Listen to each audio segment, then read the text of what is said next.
Welcome again to Rough Diamond Recipes. Today's recipe is one of my favourites, creamy fish pie.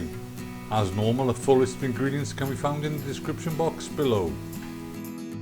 Okay, the first thing we do is prepare the topping for this pie.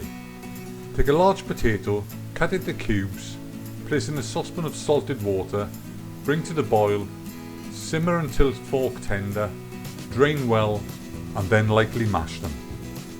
As you can see, we're not peeling the potatoes first because we like the skin on, and likewise we're not mashing it within an inch of its life, we're just crushing it lightly because that's the way we prefer it.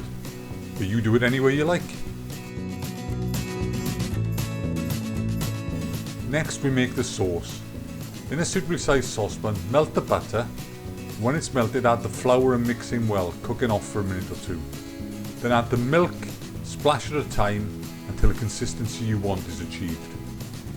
We like our sauce and our fish pie to be relatively thin, but you can make it as thin or thick as you like by adjusting the amount of milk you put in the sauce.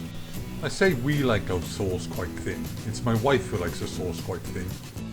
And one thing I've learned after 23 years of marriage, if you ever want to get to see the pub again, let her have a white sauce any damn thickness she wants. When the sauce is the consistency you want, it's time to add pepper to taste, and then it's in with the fish. And today we're using smoked haddock, salmon and prawns, but you can use any seafood you like. After the fish has been added, it's time to add in the peas and chopped egg. Then give it one last stir, and it's time to transfer it to a suitably sized oven-proof dish.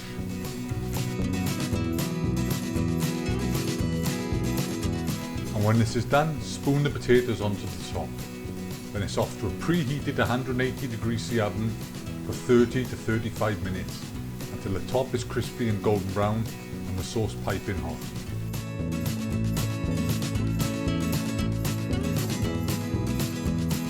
This is a truly tasty and not too difficult recipe to make, so why not give it a try. We hope you enjoyed this recipe. Feel free to subscribe, share and like, and hopefully we'll see you soon again on the next one. Bye for now.